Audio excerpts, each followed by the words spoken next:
Kyrie Irving posted a link to a movie that he had seen on Amazon. No caption on the post or nothing like that. But apparently this movie had some, I don't know, anti-Semitic tropes or something. And it was some weird title like From Hebrew to Negro or something.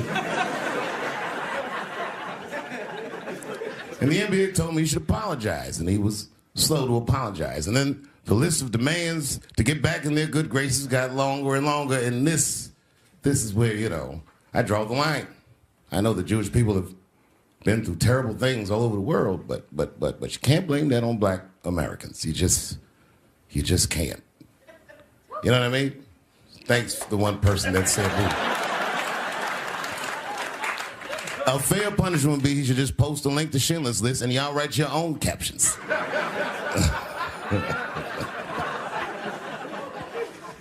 Kyrie Irving's black ass was nowhere near the Holocaust.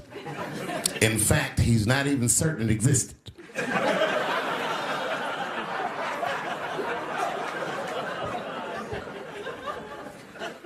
I saw one news pundit screaming about Kanye. She said, mental health is no excuse for that type of language.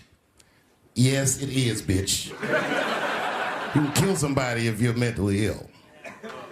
Listen, okay, I don't think Kanye is crazy at all. I think he's possibly not well.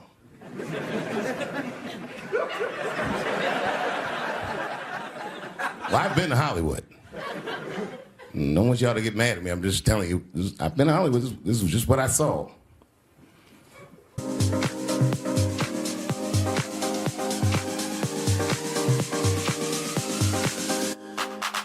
Whatever you do, don't fall for me. Don't put your trust in me. Don't even lie for me. I want you, honey. I don't get it. It's a lot of Jews. Like a lot. But that didn't mean anything. You know what I mean? There's a lot of black people in Ferguson, Missouri. Doesn't mean we run the place.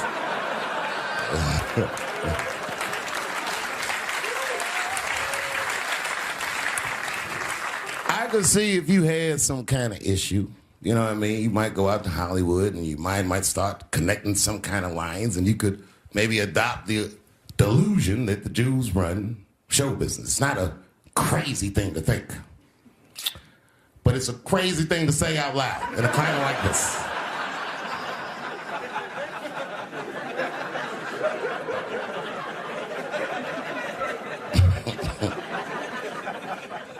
Now the midterms are over in this crazy climate, and I gotta tell you, I feel like this midterm, like all of humanity depends on it.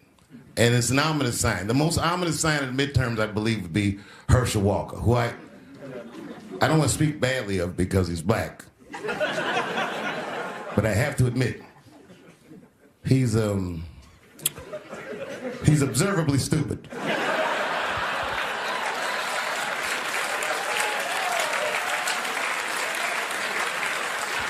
Even when he's not talking, his mouth be open a little bit like. He's the kind of guy that looks like he thinks before he makes a move on tic-tac-toe.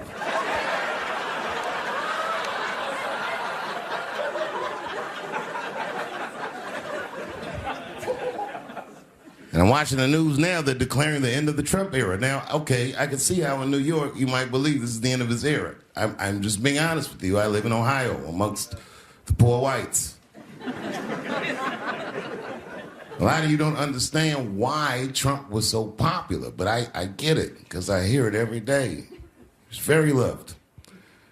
And the reason he's loved is because people in Ohio have never seen somebody like him. He's what I call an honest liar.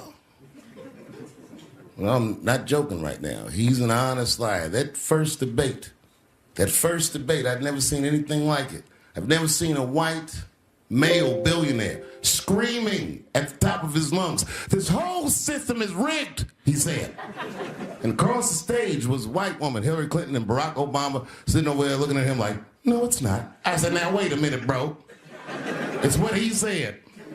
And the moderator said, "Well, Mr. Trump, if in fact the system is rigged, as you suggest, what would be your evidence?"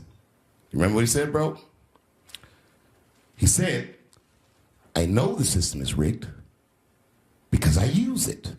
I said, God damn.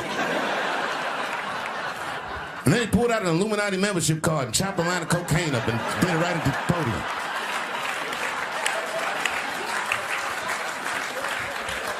No one had ever heard someone say something that true. And then Hillary Clinton tried to punch him in the taxes. She said, this man doesn't pay his taxes. He shot right back. That makes me smart.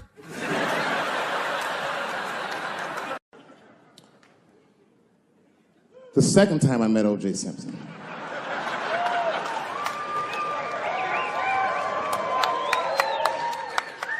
was right after the trial of the century.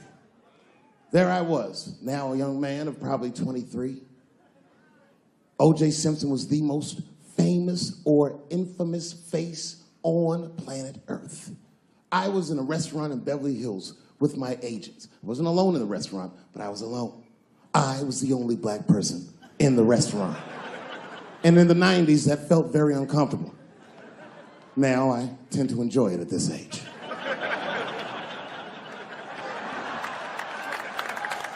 I was having dinner with my agents, celebrating a deal that they told me was lucrative, but I later learned fucking sucked. And suddenly, a group of women walked by. Every race was in that group. Black, white, Asian, Latina, white,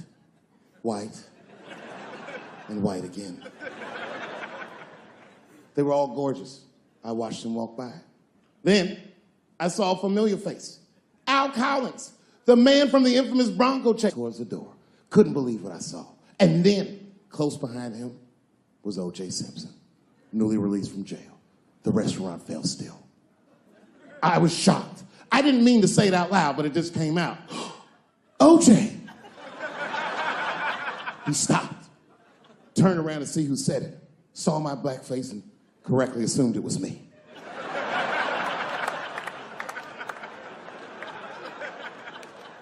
I was sitting in the corner of the booth. He leaned over all the white people I was having dinner with and shook my hand. How are you, young man? He looked in my eyes, and I could see in his eyes that he didn't remember meeting me the first time. And then he walked away. And I looked back at my agents, and all of them had nothing short of disgust on their faces. And the only one with the courage to voice their disgust was a woman named Sharon, who used to represent me. How could you, she said. How could you shake hands with that murderer?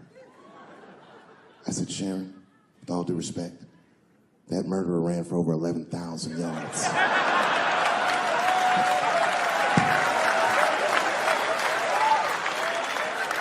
And he didn't fit. Glove didn't fit. Get over yourself.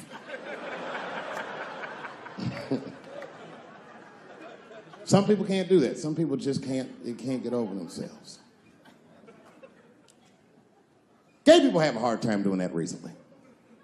Here we go. Here comes the deep water. No, recently I've noticed that. I noticed that with that Manny Pacquiao controversy. Yeah, no, it was now in the gay community's defense, Manny Pacquiao said some outlandish shit about gay people. Very, very not nice things that I won't repeat, but there was biblical verses and some analogies to animals. Wasn't a good look. Nike took his shoes immediately, which I thought was a little harsh. A little harsh. You know what I mean? Because he's, just because he's Asian. You know what I mean? Fuck, you gonna take shoes off Asian dude to appease a gay dude. You know what I mean? No? You don't know what I mean. But Asian people kind of know what I mean. No? No Asians in the front? No? No, this is what I mean. Okay, look, okay, you're an Asian dude. No, I say this with no disrespect. But we're all Americans, right? And we can agree that America has a huge body count all over the world, but nowhere more than Asia. Literally, if you look at history, recently, we have bombed the masculinity out of an entire continent. We dropped 2 atomic bombs on fucking Japan, and they've been drawing Hello Kitty and shit ever since. There's a lot of lady boys in the wake of our bombs. And I know these things because my wife is Asian. She's Filipino. All right, well, okay, so that explains it. Now you know why you see me at all those Filipino events. I'm not there picking up pussy, I'm dropping some off.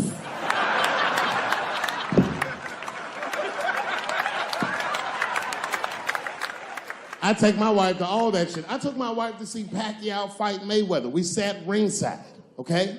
That was a quiet car ride home. That's what that was. But if you know what's popping in the Philippines, you know that they got a whole generation of kids in the Philippines growing up without their mothers. Yes. A lot of women in the Philippines go to the Arabian Peninsula, they come to the United back home, which is still one of the #1 staples in the Philippines economy, money that their expats send back to the Philippines. The men, on the other hand, are left rearing children, twiddling their thumbs, waiting on their wives' checks. These men have been fucking emasculated. And then suddenly, a boxer rises from amongst them and reinstates their manhood with his motherfucking fist. This is not the guy you're supposed to ask, what do you think of homosexuals? He's not your champ. Shit. That's why I don't have a sneaker deal, because if you say something that people don't like, they'll take your fucking shoes off. Road ahead.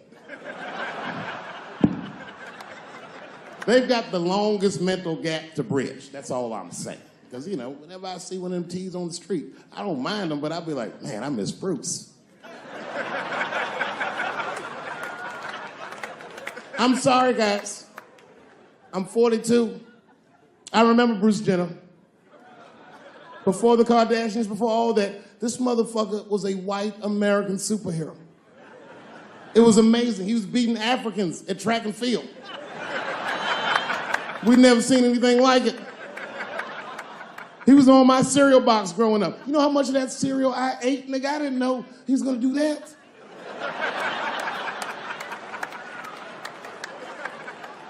I knew before you guys knew.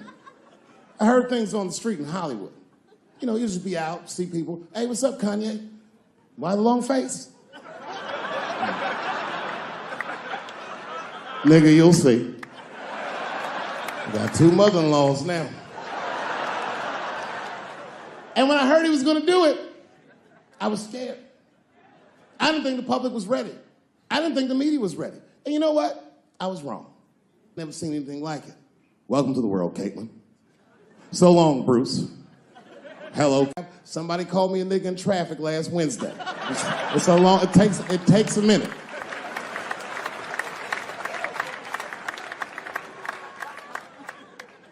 My wife's friend, Stuart, told me that. My wife has a lot of gay friends. Stuart's their leader. She has a lot of gay friends. And I don't like them.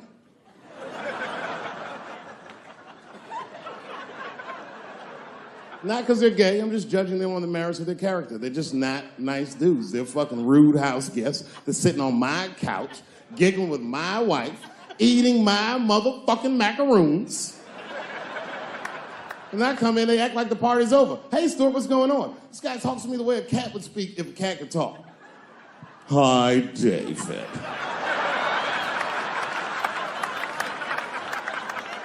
Stuart, what's all the beef, man? What's going on?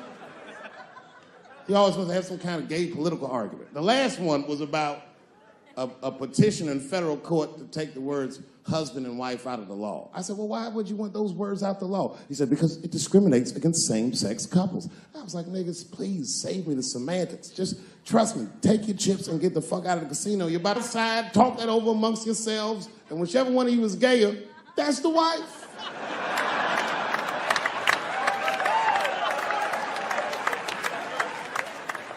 No, Stuart didn't like that. Stuart educates me about this movement, you know what I mean? I didn't even know shit about it. He told me it's called LBGTQ.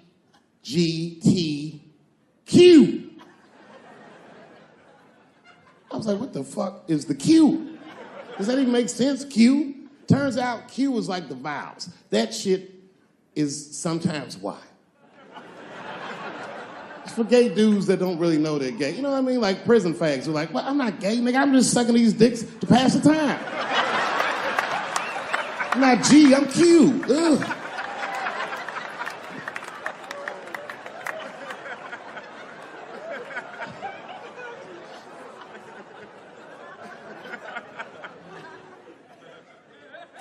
I think, okay, again, of all those letters, the T has the toughest road ahead. In fact, I think the T should stand for tough. If Martin Luther King had a sneaker deal, we'd still be on the back of the bus. They always true, the Nike exec come up, hi, Martin, we need you to tone down the talk of civil rights and blacks being humans. It's upsetting our southern distributors. But I don't understand. I thought that's why I had a sneaker deal in the first place. Not quite. Really, it's a walking shoe, and we like the marching, but try to understand. Fuck that shit. You know, I get it, though. I understand why gay people are mad, and I empathize. You know what? I'm just telling you, this is a black dude. I support your movement, but if you want to take some advice from a Negro, pace yourself. These things take a while.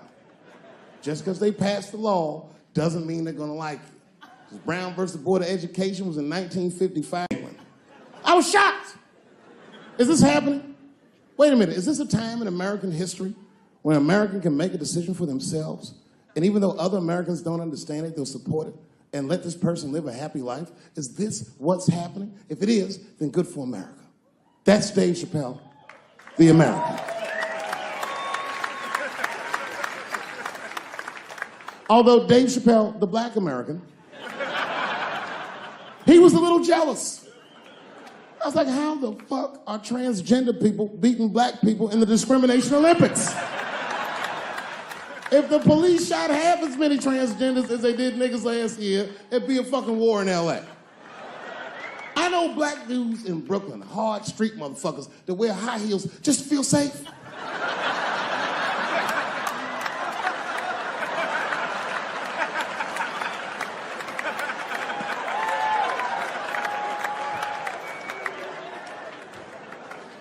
Transgenders are gangsters. I used to do business with a transgender in Hollywood. Man, everybody would be scared of her in the boardroom. She'd walk in there, newly minted woman, high heels, purse. Shit.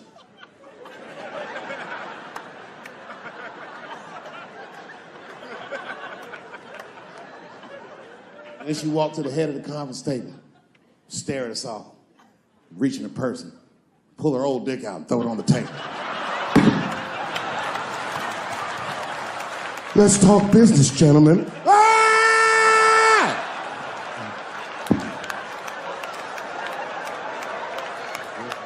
Shit is scary as fuck. If your best friend pitched that to you, you'd be horrified. Yo, nigga, let's go to the hospital and cut our dicks off and make pussies out of them shits. What? Can't we just get matching jackets or tattoos or something? Sure, that's what you want to do? There's only one way to find out, nigga. Wu-Tang, bow, bow. Let's go to the club and trick niggas into fucking us, yeah. Yeah. Thank you. Thank you very much.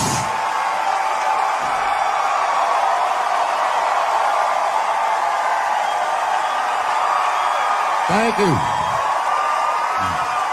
What's going on? Good to see everybody out here tonight. Thank you. Hey, have a seat. Everybody be comfortable and relax. Oh my gosh, good to be back in Austin, Texas. It's good to know that plaid is back in. Most of the dudes I meet around these parts are dressed like a dyke in New York, so I'm glad to see that.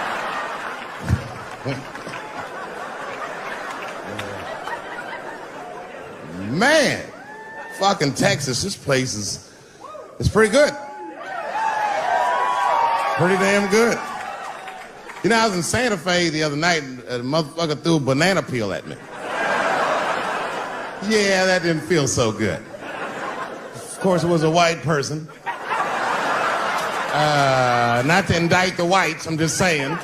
And then not only did he throw a banana peel at me, but it was premeditated. You could tell. You could tell the peel was too brown, you know what I mean? It was like, you didn't eat that banana recently, motherfucker. You had that shit waiting on me. And the whole crowd was white, so it just got instantly creepy, and everyone looked like they were looking at 12 Years a Slave or something. They were all just like...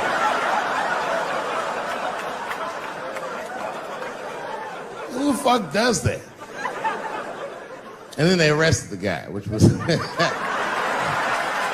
I said, someone's gonna fuck you in the butt in the holding cell. You know that, right? Can't just be throwing banana peels at Dave Chappelle. They're not gonna let you get away with this.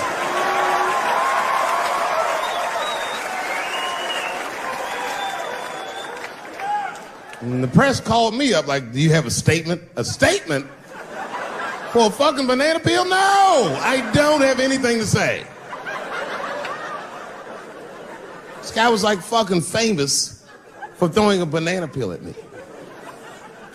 20 years from now, he's gonna be tucking his kids in the bed and the kid gonna be like, Daddy, tell him about the day that you threw that banana peel at that nigger in Santa Fe. Boy, I'll tell you what, that black motherfucker saw his name up on the marquee about a week before. I said, man, if I could just get close enough to meet him, throw a banana on that nigger and show him how. Fucking banana gate. I didn't even want to press charges. You know, this has happened to me before. No, sir, it's not a banana. I live in Ohio, right? So this like a few winters ago. Oh, I didn't know you would ever clap for that. Well, all right. That's the first time that shit's ever happened. Ohio! Anyway, I live amongst the whites. Small town in Ohio. And it was wintertime, and it had snowed recently, so there were huge snowdrifts on the street. I was walking with my sister. Now, my sister was dressed in all Muslim garb, as were her children. And I was dressed as Dave Chappelle. And we were walking and just talking about something, and a car sped around the corner, and the window came down, and somebody threw a snowball and hit me right in my shoulder. I didn't know what was going on. Why was this happening? Because I'm black? Because she's Muslim? Because I'm Dave Chappelle? I couldn't tell. But again, I knew it was premeditated. Because who the fuck has a snowball in a warm car? Way through, lady. Because he went around the corner and got stopped at the red light. He was caught in the traffic. So then I ran out into the street and I just tapped on his window. Hey, my man, can I just talk to you guys for a second? Come on out for a second. I just want to talk to you. There's 4 young white dudes in the car. They were like, just chill, bro. I said, relax. I just want to talk. Now, this is an old black trick. Really, I didn't want to talk. I was going to fuck them up.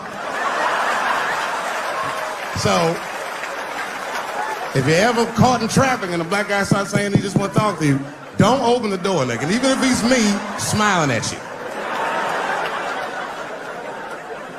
And they were like, chill, bro, just chill. And then the one guy in the back seat, I don't know what, he was just cockier than his friends. He was like, fuck it, man. I'll get out the car. And I started yanking on his door. Let me help you, motherfucker. Let me just help you out. And I didn't notice his window was down. And he threw a snowball that shit hit me right in my chest. Pow. He said, fuck you, you fucking nigger. And then the light turned green and they sped off. And I smiled from ear to ear. I looked at my sister and she said, I got the plates. And I was happy as shit because throwing a snowball at a motherfucker is a misdemeanor assault. But if you call him a nigga, and me and my sister start dancing, we gonna send this motherfucker to jail. Now I didn't notice it, but while I was yelling at him, a crowd of all white people had formed because it was an all white town. And I was like, uh-oh, I thought I was gonna get jumped. And one of them white guys stepped out and was like, I didn't like that at all. This is not what this town represents. I don't want this goddamn stuff in my vicinity. And another white guy was like, yeah, I didn't like it either. And then an old white guy stepped out of the crowd and said, young man, if you're going to fill out a police report, I would like to come with you and do the same. I said, you guys would do that for me? And the whole crowd said, hooray! I said, come on, y'all. I look like Malcolm X going to see Brother Johnson with a trail of white people.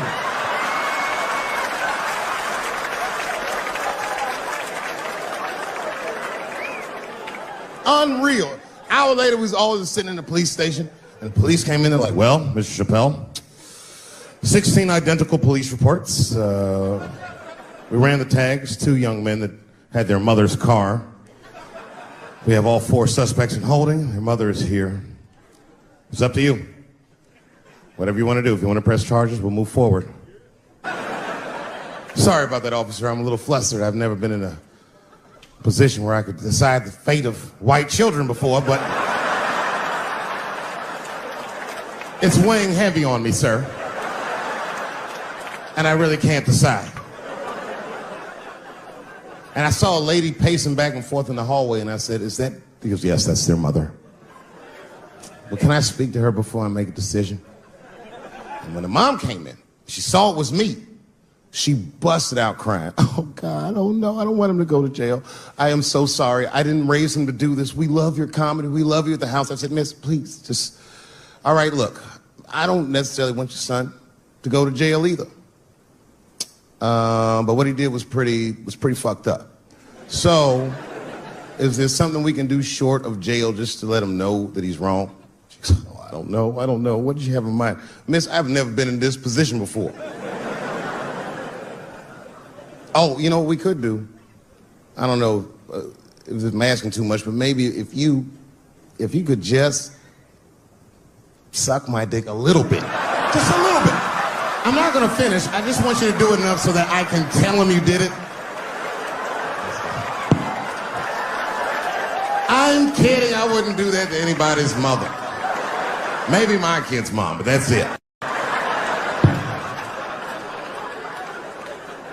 Ebola was in Texas. Ebola made a visit. Killed that man in Dallas. 5 days that man melted to death. What happened to the brother in Dallas? Where was the secret serum is what we all said. I remember in the beginning of Ebola, there were 2 American doctors that got sick in Africa. They flew them in a private jet straight to Atlanta to the CDC. I didn't even know CDC saw patients. There it was said they administered what the New York Times called a secret serum. I don't know what's in it. It's just like Colonel Sanders' recipe. But both of these motherfuckers survived. These doctors, thank God, are healthy. They are out there somewhere tonight at Whole Foods, touching vegetables, walking around. Everything's okay. Hey, Frank, how are you? Oh, you didn't hear? I had Ebola last week, but I'm doing all right now. I was bleeding out of my eyes and anus, so I got concerned, but I'm okay. What happened to the brother in Dallas? They just rubbed some Vicks on that nigga.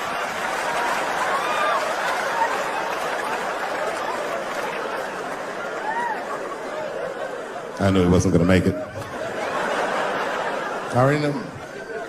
Sad. I saw in the New York Times, they said Ebola is the new AIDS. Whew. Isn't that something? Here I am thinking that old AIDS was working just fine. And they already have a new AIDS out. Isn't that amazing how they do that? Isn't it weird how there's a disease that just starts in 1980 and it doesn't kill anybody but niggas, fags, and junkies? Isn't that a fucking amazing coincidence that this disease hates everybody that old white people hate?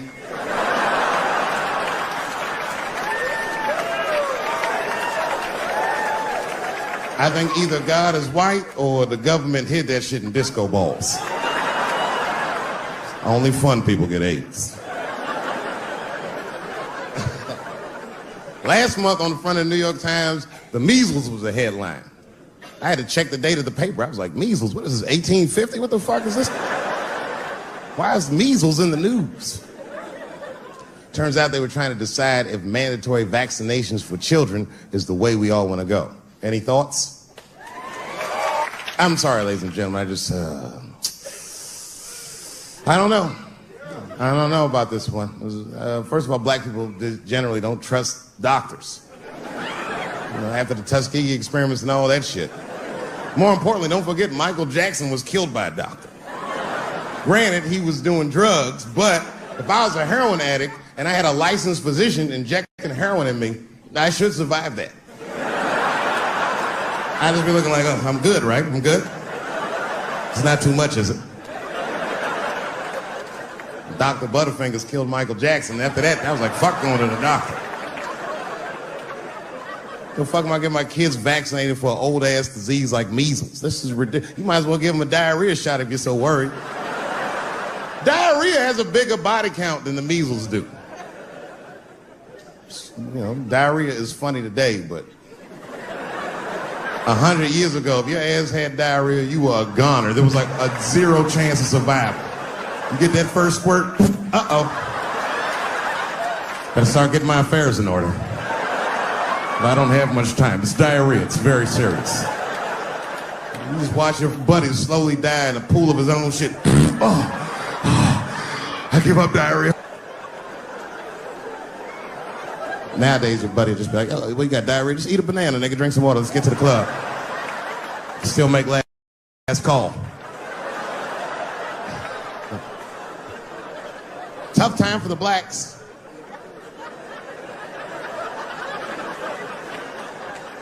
These are not good times for the blacks. I don't know if you know what I'm talking about, right?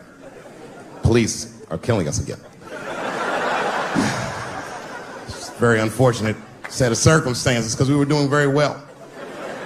America has a racial hot seat. I think we can all agree that that's the truth. And we can also agree that that hot seat is traditionally occupied by African Americans in general, African American men in particular.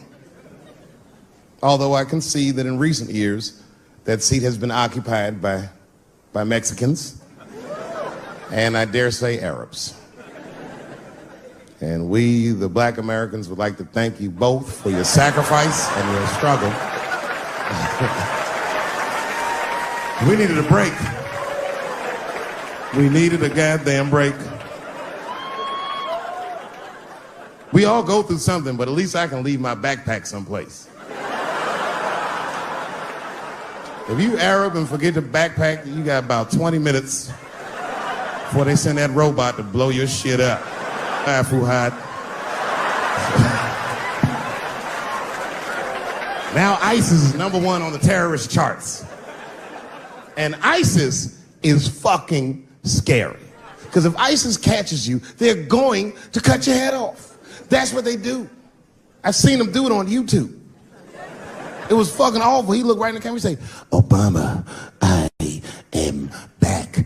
I saw that shit. I said, oh my God. Don't like.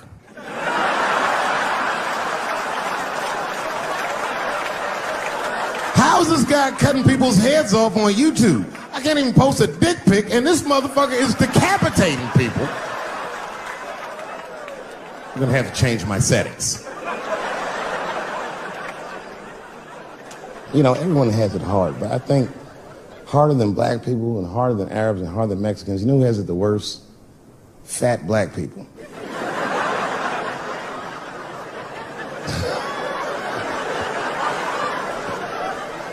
It's hard for white people to understand, but that's what I'm saying is very true. Fat black people have a really rough road because all manner of things kill white people. But you know what kills more black people than anything, more than police and terrorism? Salt, nigga. Regular. Here, white people are getting Ebola cures and shit, and meanwhile, I'm dying from fucking the flavoring.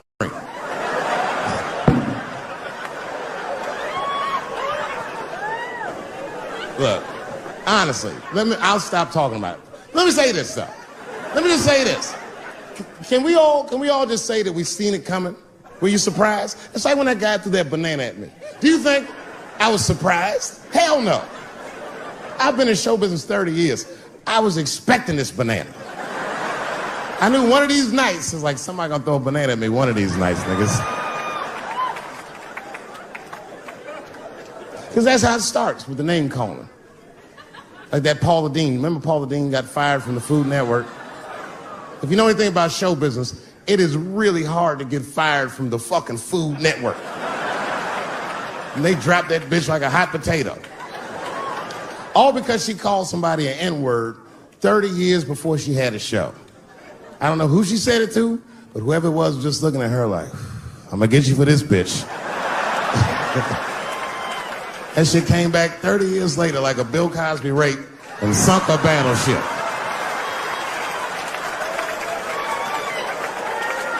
And every black person was mad, but we weren't like that mad. I was just like, well, how's this bitch gonna call me a nigga when she taught me how to fry chicken? That's not fair.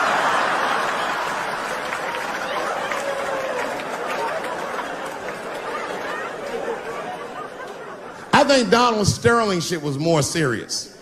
Remember Donald Sterling? He used to own the Clippers, and then he got caught on a secretly recorded tape saying some very unsavory things about African Americans. And there's a lesson in that for all of us. The lesson is, if you are old and white and racist in this great country, whatever you do, don't tell your black girlfriend about that shit, because that's who made the tape. She recorded all that shit, and the tape was terrible. He was like, stop bringing these black guys to my games. First, we're all confused, like, well, how the fuck are you gonna have a game without us? But it turned out that the black guy he was speaking of was none other than Magic Johnson, the billionaire. Unbelievable.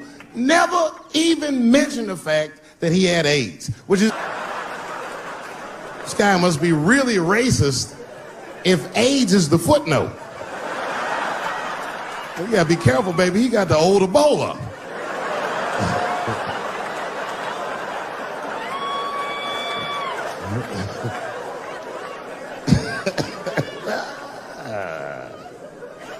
You can say what you want about that girl, but I'm gonna tell you right now, she is a goddamned hero.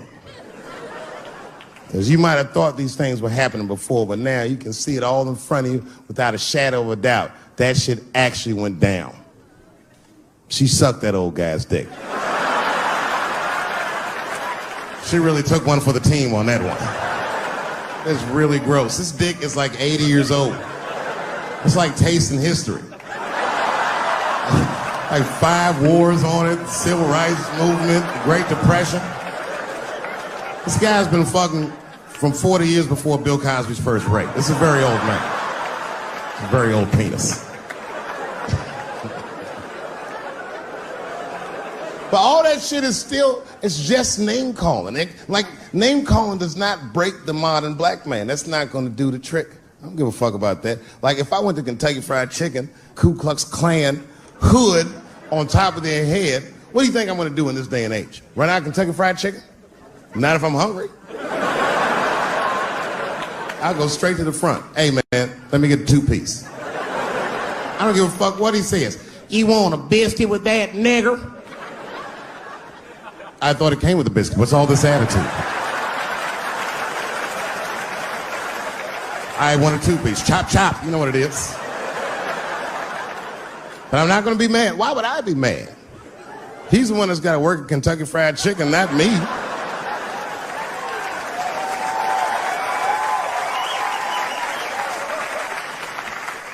Well, how about this? What if I lived in Austin and I had a white girlfriend? It's possible in Austin. As a matter of fact, some people say it's necessary, but that's not the point. And me and my white girlfriend at home one night, and we're just doing what lovers do. Maybe she's butt naked and she's down on one knee, giving me a hand job. I love a good hand job. And she's really jerking me off. You know, getting her obliques nice and tight. I got a huge dick, so she's like, And I'm like, wow, this really feels wonderful. I think I'm gonna come. Nigger. I know, that's a tough one. But what do you think I'm gonna do? Hey!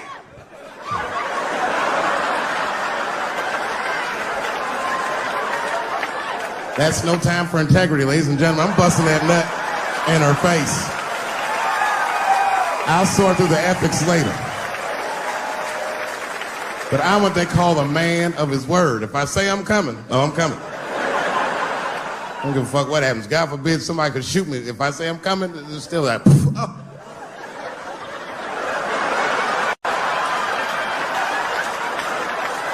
Doesn't mean I like getting shot.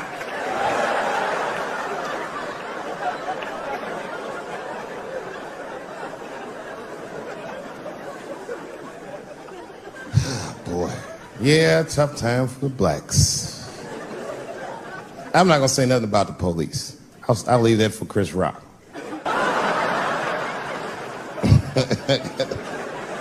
The other big sports story was fucking Ray Rice's tape. Anyone see that Ray Rice tape? I can't stop watching it. It's fucking awful. It's the most violent thing I've seen happen to a woman that was shot in color. Really fucking bad. Like, if I could have froze time at that moment and gave Ray Rice some advice, I don't think there's any way possible I'd be like, you should punch her in the face. It's a fucking terrible idea. At the same time, I also believe she shouldn't have rushed him. What the fuck was he like? You can't beat him. It's don't rush a motherfucker that's trained to stiff arm people in the clutch. He's gonna get the upper hand.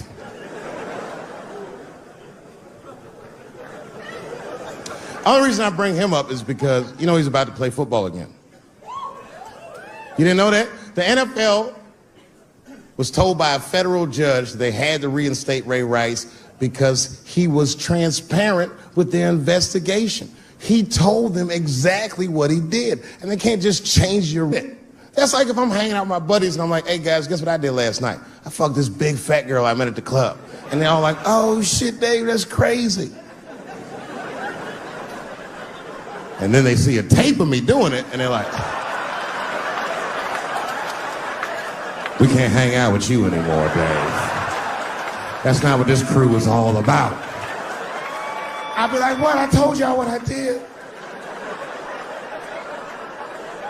What's really fucked up is the tape was made before they were married. Isn't that weird? I don't know why she'd do that. I don't even know why he would do that. As a guy, would you want to live with a woman that you had once punched in the face with all your strength? That's some very bold color purple type shit. Sealy, come out here and shave me.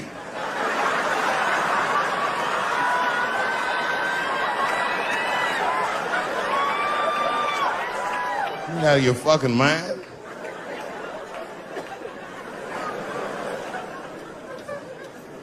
I had to ask an older friend of mine just to get some perspective. This older black dude.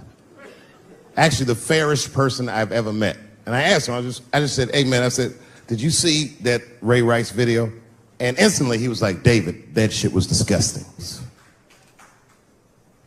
I wonder what she said to him.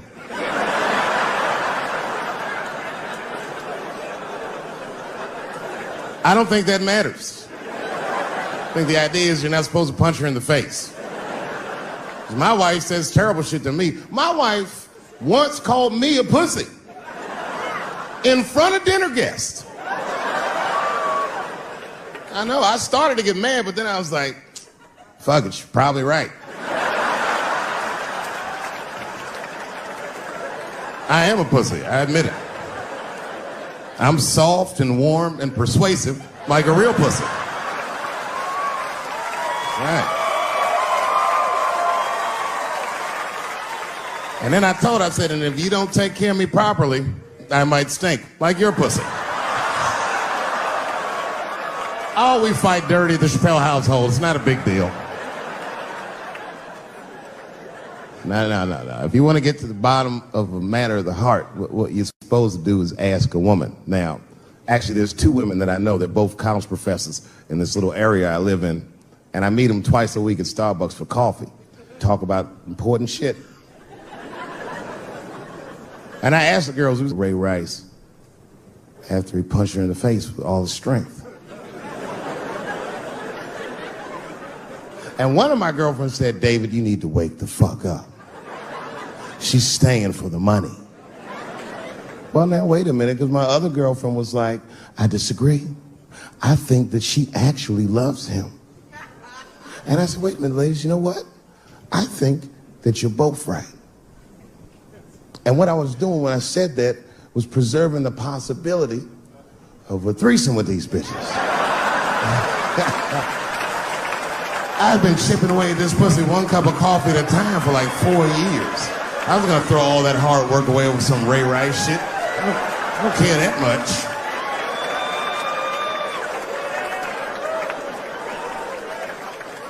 I'm just being real. It's fucked up, man. It's a tough time for the blacks. I love you too. And then here comes the banana peel. I'm waiting on it any second. You know, that's how it starts. I saw in the paper today that the guy that threw the banana at me got arrested again because he threw a banana at another motherfucker in a bar in Santa Fe. Look it up online after the show. He actually did that. And that guy was black too. You know what a guy said he did it at night? He said, I did it because Dave Chappelle is racist. So, nigga, that's not the best way to handle that if I am racist. What if Martin Luther King just went around throwing tuna casserole on white people? Would that work? Huh? I seen your girl bubbling. She's drunk as hell, buddy. Listen, sir, I don't know what she's saying, but just take my advice. Get some water in her, or you're gonna have some dry pussy when you get home.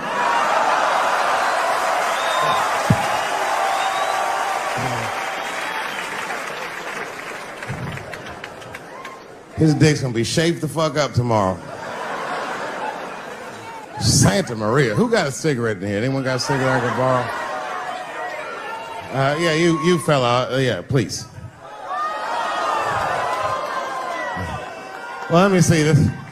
This is a Marlboro menthol. This could have been anybody. If it was a Newport, I'd be like a black dude threw that up. But a Marlboro menthol, that's one of them riddles.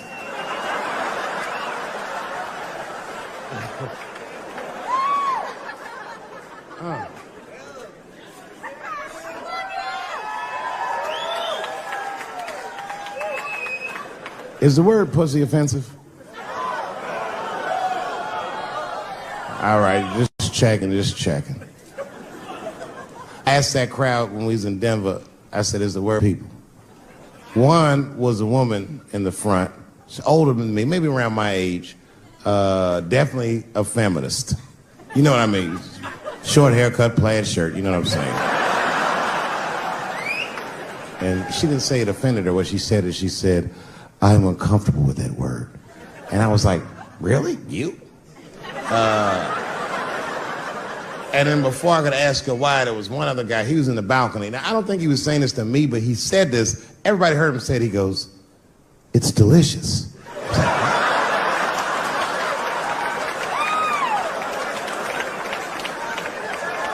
I don't think I've ever heard pussy called delicious before in my life. Now, this is not to say that it's bad, but it's definitely an acquired taste. I don't think any of us tasted pussy our first time like, it's good. It needs something.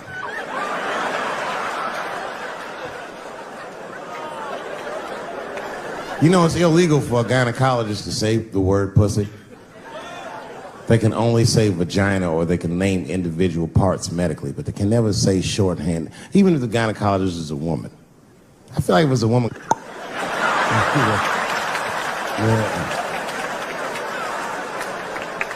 I don't think men should be allowed to be gynecologists. That shit is a conflict of interest. Even when my wife was pregnant, we used to go to the gynecologist. And he'd put her legs up in that stirrup like this. He'd be like, all right, Miss Chappelle, just try to relax. I push it back up, motherfucker, I got this. Just tell me what to look for.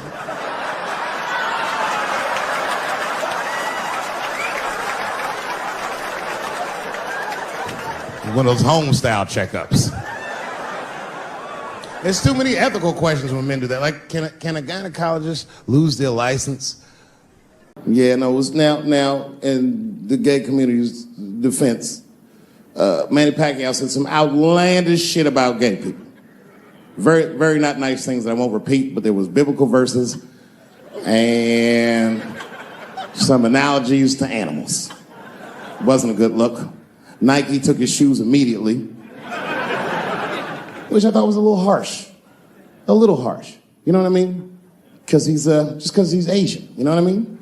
Fuck, you gonna take shoes off Asian dude to appease a gay dude, you know what I mean? No, you don't know what I mean. But Asian people kind of know what I mean. No? No Asians in the front? No? No, this is what I mean. Okay, look, okay, you're an Asian dude. No, I say this with no disrespect, but we're all Americans, right? And we can agree that America has a huge body count all over the world, but nowhere more than Asia. Literally, if you look at history, recently, we have bombed the masculinity out of an entire continent. We dropped 2 atomic bombs on fucking Japan, and they've been drawing Hello Kitty and shit ever since. There's a lot of lady boys in the wake of our bombs. And I know these things because my wife is Asian. She's Filipino. All right, well, okay, so that explains it. Now you know why you see me at all those Filipino events. I'm not there picking up pussy, I'm dropping some off.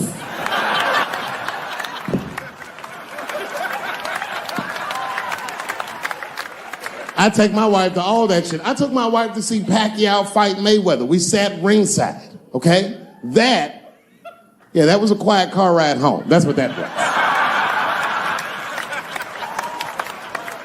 But if you know what's popping in the Philippines, you know that they got a whole generation of kids in the Philippines growing up without their mothers. Yes, a lot of women in the Philippines go to the Arabian Peninsula, they come to the United States, they make all their money here, they send all that money back home, which is still one of the #1 staples in the Philippines economy, money that their expats send back to the Philippines. The men, on the other hand, are left rearing children, twiddling their thumbs, waiting on their wives' checks. These men have been fucking emasculated. And then suddenly, a boxer rises from amongst them and reinstates their manhood with his motherfucking fist. This is not the guy you're supposed to ask, what do you think of homosexuals? He's not your champ. Shit. That's why I don't have a sneaker deal, because if you say something that people don't like, they'll take your fucking shoes off. If Martin Luther King had a sneaker deal, we'd still be on the back of the bus. They always true, the Nike exec come up, hi, Martin, we need you to tone down the talk of civil rights and blacks being humans. It's upsetting our southern distributors. But I don't understand. I thought that's why I had a sneaker deal in the first place. Not quite. Really, it's a walking shoe, and we like the marching, but try to understand. Fuck that shit. You know, I get it, though. I understand why gay people are mad, and I empathize. You know what? I'm just telling you, this is a black dude. I support your movement. But if you want to take some advice from a Negro, pace yourself. These things take a while. Just because they passed the law doesn't mean they're going to like you. Because Brown versus the Board of Education was in 1955. Somebody called me a nigga in traffic last Wednesday. It's so long, it takes a minute.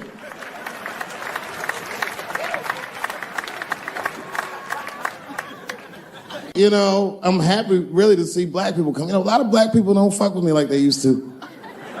But there's a lot of reasons. There's a few reasons you don't see black people at my shows. One is because obviously black people have slower internet connections. I mean, that would be my guess. I don't know what. Actually, my own actions drew a wedge between me and the community I hold so dear.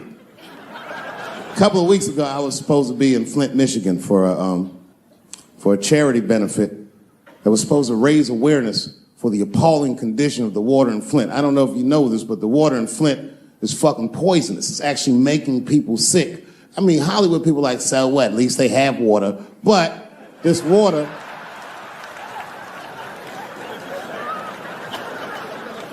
fucked up.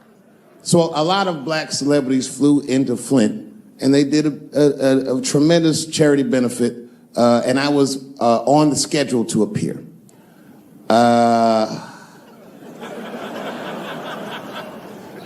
So the reason a lot of people haven't heard about this benefit, it was the same day as the Oscars. Right, I know. So I was on my way to the airport to go to Flint, and then Chris Rock calls me and is like, hey, Dave, I got a ticket for you for the Oscars. Can you make it? And I was like, sure, nigga, I'm on my way to the airport right now. Oh, come on, man. What am I going to do about that water? What am I, a fucking superhero? I need to have fun. I need to live, too. I didn't fuck that water up. Stevie Wonder was there. They didn't need me. I'm sorry, everybody. I'd never been to the Oscars. You've seen the movies I make.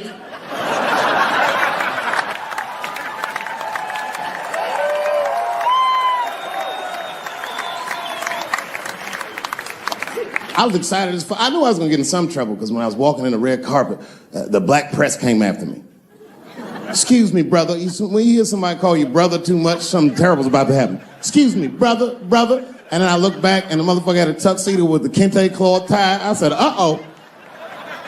He said, I just want to ask you a couple questions. I said, what publication are you with? He said, me, I'm with the Daily Bongo. I said, Daily Bongo? What the fuck?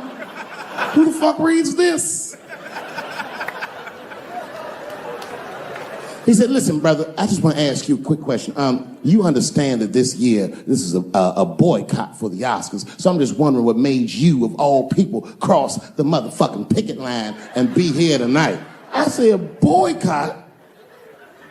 Nigga, I haven't been working in 10 years. What do you mean boycott? I've been on strike. Y'all niggas didn't stop working. I had to watch fucking Key and Peele do my show every night.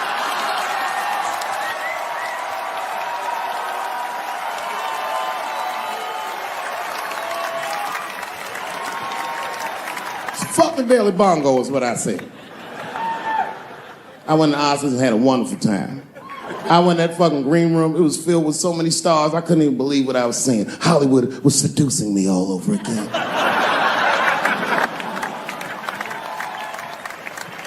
I was sitting back there, I'm smoking, drinking with the stars. And then 2 Hollywood movie producers came over right to me. Oh my God, Dave Chappelle, said the leader one. He was obviously gay. Some guys you can just tell. The other one seemed like a money guy, like maybe he was from Texas or some shit. But the gay one was definitely the leader because he did all the talking. And then he hit me with, so David, do you have any movie ideas that you would like to pursue? The truth is, I don't. But if you know the game, you're not supposed to tell motherfuckers you don't have ideas. I was like, yeah, man, I got plenty of ideas. And he called my bluff. Really? Like what? Huh? Oh.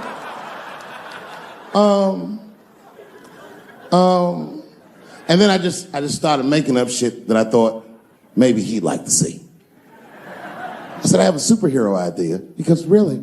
I go, yeah, he's a gay superhero. He was like, really?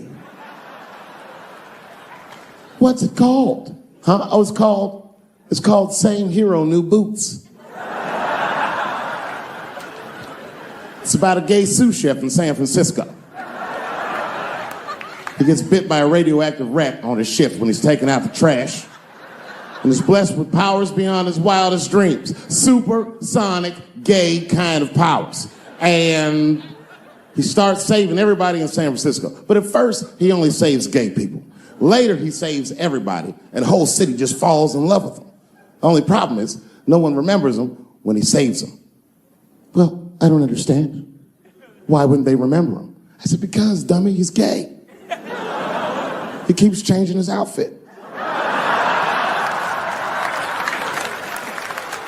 People come up, thanks for saving, mister. What's your name anyway? And he's like, same hero, new boots, and that motherfucker flies away.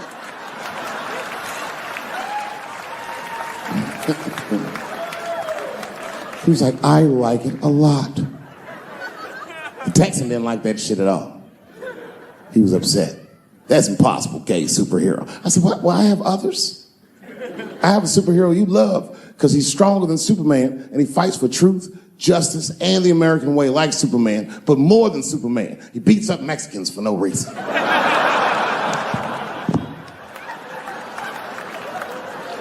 texted him, like, you got my attention. I was like, man, this motherfucker is so strong, he can fly and do all this great shit. Only problem with this guy is he can't even activate his powers unless he touches a woman's vagina. Not a long touch, just a couple of pats.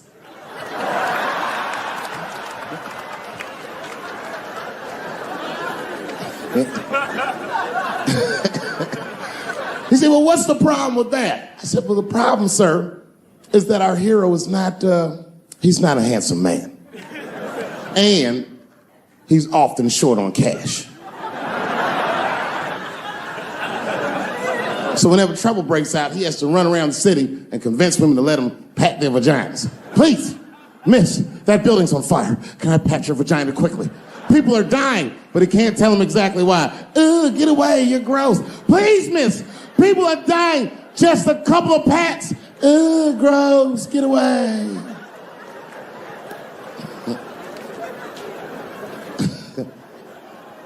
So he rapes them.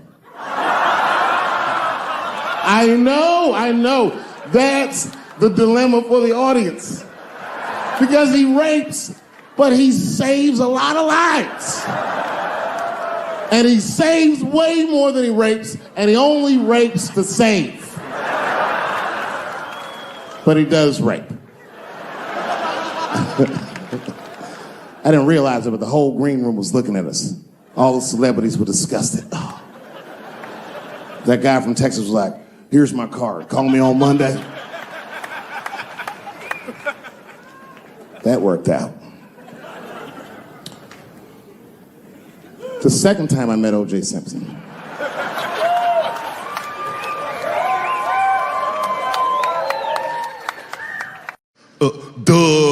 Hey, if you do anything wrong in your life, and I find out about it, I'm gonna try to take everything away from you. And I don't care when I find out. Could be today, tomorrow, 15, 20 years from now. If I find out, you're fucking finished. Who's that? That's you. That's what the audience sounds like to me. That's why I don't be coming out doing comedy all the time, because y'all niggas is the worst motherfuckers I've ever tried to entertain in my fucking life. Are you surprised, though, by the criticism that's come your way? No, and I don't mind that people get upset. Some of this criticism, like, is helpful. Like, I get educated by it. I don't necessarily agree with all of it, but I learn about a lot of things. You know, just from my... I swear to God, this might be the noblest of professions. Robin Williams had a bar that I loved. He said comedy is the only job you can have where you can use everything you know. And that's true. You can use more than you know. You can use what you think. Use it.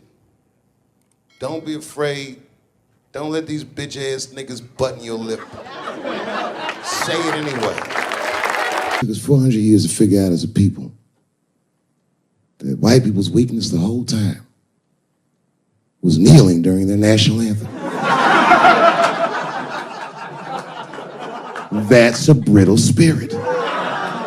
That's right, nigga. On the rock, it's regular. Ah! Ah! What are you doing, nigga? Stand up! Comedy. Bad things happen to someone else. That's not necessarily funny. Look at it this way.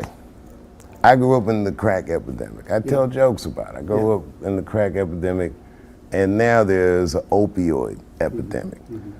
Are they treating the opioid epidemic the way that they treated the crack epidemic? No, this is a national health emergency. When we were coming up, we were policed by the National Guard, addicts were criminals. Now they understand addicts are sick people. And maybe it's because the demographic of the opioid epidemic is not the same demographic of the crack epidemic. Racially. I mean, you're talking about race. Right, so now that your community is getting destroyed, it's a whole nother ball game. And then it's a huge window of empathy. Oh my God, we can see each other. We both went through similar pain. But I'm just saying everything's funny that happens to you is more about empathy that you there but for the grace. You guys gotta remember, I'm not saying it to be mean. I'm saying it because it's funny. And everything's funny till it happens to you. I'm not afraid of other people's freedom of expression. I don't use it as a weapon. It just makes me feel better. And I'm sorry if I hurt anybody, et cetera, yada, yada, yada. Everything I'm supposed to. But there's a more important reason that I would stop doing comedy right now. And this reason is the real reason that's been percolating. And it really is the crowd, not you. I'm talking about the crowd on the big stage. It's too hard to entertain a country whose ears are so brittle. Motherfuckers are so sensitive, the whole country is turned into bitch-ass niggas.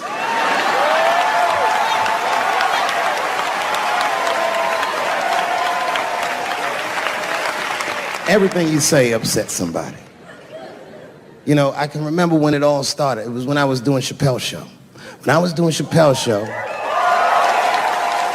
I used to do the show, and then on the weekends I do like concerts and shit like that. So I'm doing a concert, and there was a couple in the front row, beautiful couple. The wife was obviously Asian. You could see it in her face.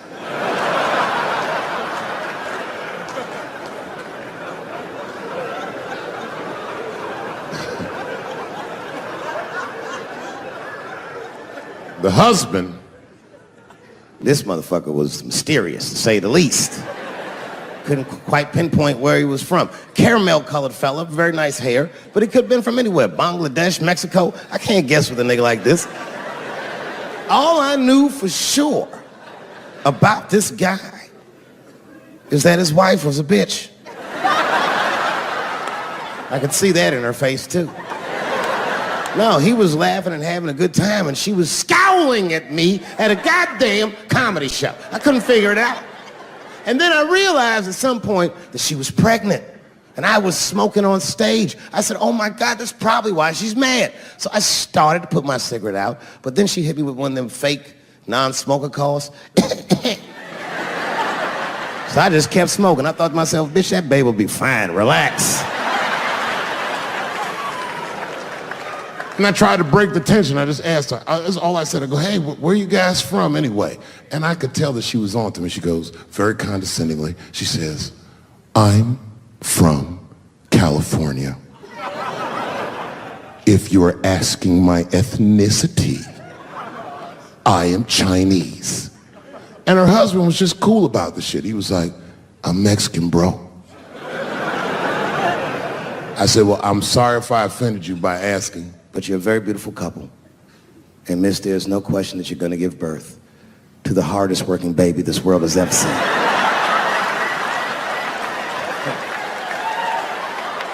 That's not a bad joke.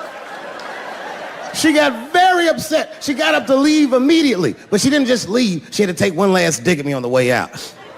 I will never buy one of your fucking DVDs again, Dave Chappelle. I said, ma'am, with all due respect, Chinese people don't buy DVDs.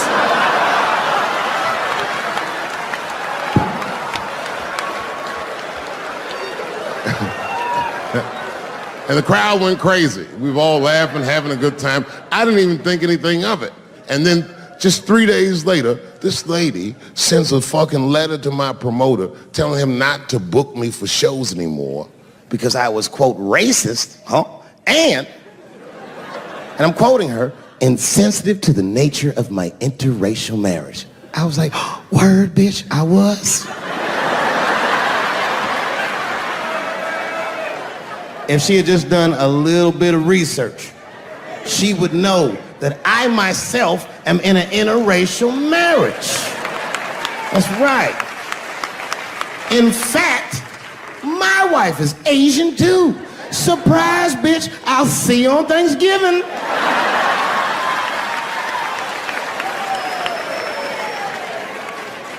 But my wife's not Chinese. She's Filipino. That's right. And our kids are Puerto Rican somehow, so there you go. I don't give a fuck about interracial marriage. In fact, you know what? My mother is half white. A lot of people don't know that. Well, all right, you were a little too excited, but okay. A lot of people don't believe me when I say that, but it's true. You can't tell looking at me, but if I grew my hair out, you would think you was at a fucking Cat Williams concert. My shit is beautiful. But motherfuckers are just taking it too far. I don't know why or how everybody got this goddamn sensitive. You know who hates me the most? The transgender community. It's complicated. I was in a bar in Austin with my wife, and it was during COVID, and a woman came to our table, and she was maskless. And this bitch came over, no mask, all H words. Hi, how are you? Droplets was coming out of this bitch's face. We all covered our drinks. Oh, bitch, what are you doing?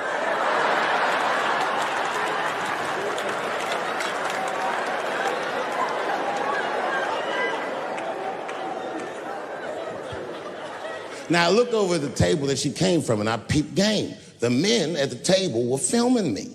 This happens when you're famous. People will come over and try to rattle your cage and get you to say something stupid or dumb so that their buddies can film it and they get a video of you embarrassing yourself. And clearly I said, this is what's happening. And these dumb motherfuckers thought that it was my first rodeo.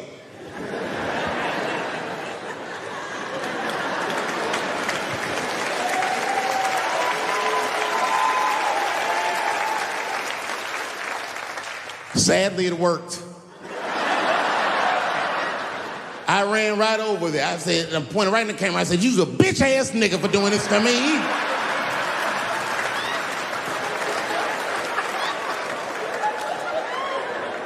And the dude was shocked that I said it. He said, oh. And when he did like this, I seen all his fingernails was painted, and I realized, like, uh-oh.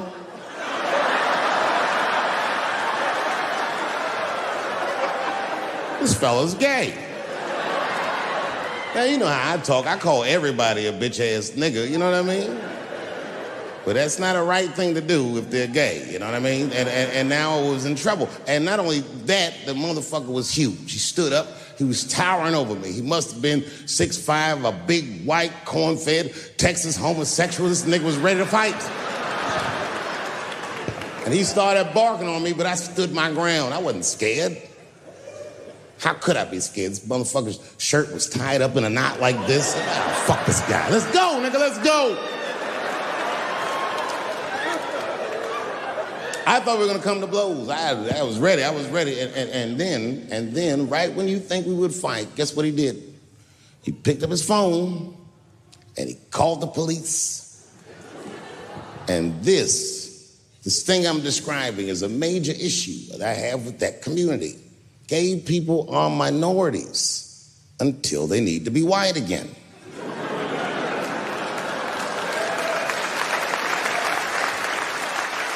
I'm being very brutally honest so we can solve this problem. I'm telling you right now, a black gay person would have never done that to me. Because a black gay person knows when the police shows up, they're not gonna care who called them. They don't show up like, which one of you niggers is Clifford? We're all Clifford.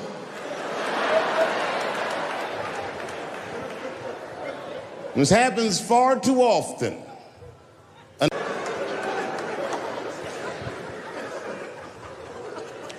And now we get to the core of the crisis. What is a woman? What is that in this day and time? Is there even such thing as a woman or a man or anything? Seems to be a question nowadays. Now listen, women get mad at me. Gay people get mad at me, lesbians get mad at me, but I'm gonna tell you right now, and this is true, these transgenders, these niggas want me dead. I've gone too far, I've said too much. And I gotta tell you, I'm very worried about it, I'm not even joking. Every time I come out on stage, I be scared. I be looking around the crowd, searching for knuckles and Adam's apples to see where the threats might be coming from.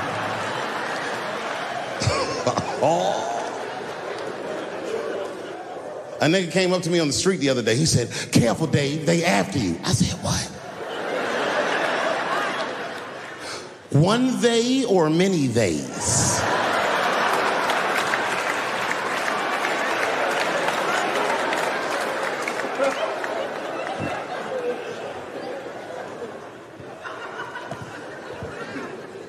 Before I even say anything about that community, you must know, and I hope you all feel the same way, I am not indifferent to the suffering of someone else.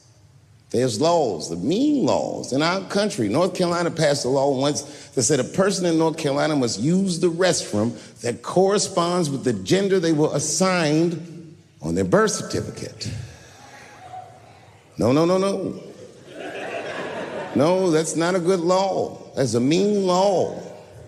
No American should have to present a birth certificate to take a shit at Walmart in Greensboro, North Carolina, where the baby shot and killed a motherfucker.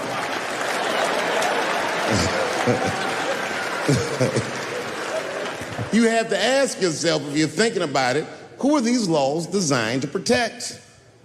Like, let's say they designed this law to protect me, my interests. Transphobic comedian Dave Chappelle.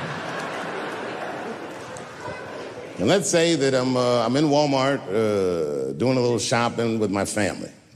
Now, I should tell you, if that ever happens in real life, you should know that my dreams didn't work out. But let's say something goes horribly wrong, and there I am in Walmart with the poor whites rummaging around for mediocre goods and services.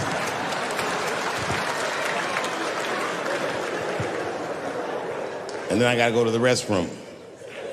So I excuse myself from my family. I go to the men's room. Now I'm standing at the urinal taking a leak. And this is what this law is gonna do. And suddenly, a woman walks into the men's room. I'm gonna be like, that's strange. And then she stands shoulder to shoulder with me at the urinal. I'm gonna be like, bitch, what's going on with you? And then she hikes her skirt up and pulls a real live meaty dick out. And what do you think I'm gonna say? Thank God she's in here with me. At least now I know my family's safe. No, I'm not gonna feel that way at all. I'm gonna feel very uncomfortable. I would feel better if it was a man with a vagina that backed up to the urinal next to me.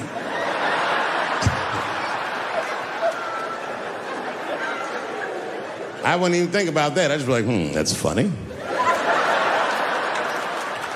This guy is peeing out of his butt for some reason. Oh my God, he must be a veteran. Thank you for your service.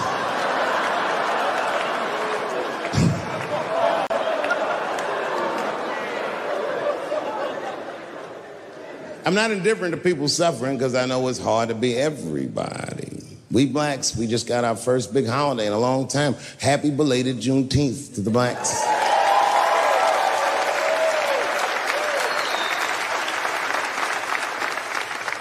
Juneteenth is a strange holiday, isn't it?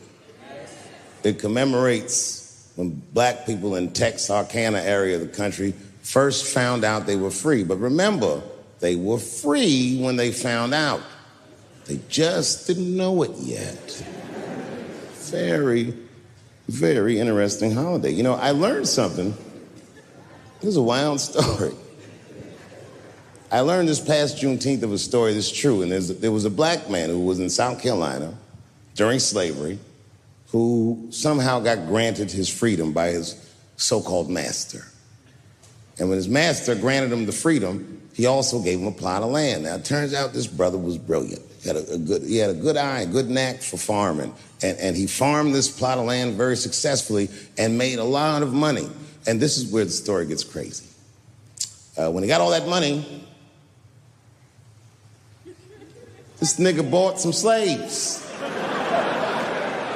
You ever heard this before? This is a true story. Not only was he a slave owner, he became a slave breeder and employed tactics that were so cruel, even white slave owners were like, yo, my man. He was a wild dude, but he did it just because that's what successful people did at the time, and he just wanted to be down. What a fucking tragedy. How can a person that went through slavery perpetrate the same evil on a person that looks just like him? It's mind-blowing. And, shockingly, they're making a movie about him. Ironically, It's called space juice.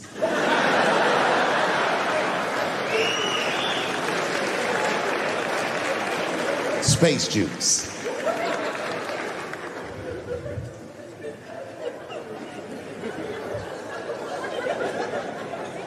The point of that story is this person was invested in a construct. That was the construct of successful people, and he just followed the roadmap of successful people. He followed what they call an incentive. Now, everyone struggles, but I'm very invested in the gender construct, personally, because I'm a man with kids and a wife, and I like that warm, wet, soft pussy that my wife has. This does not mean that I feel like another point of view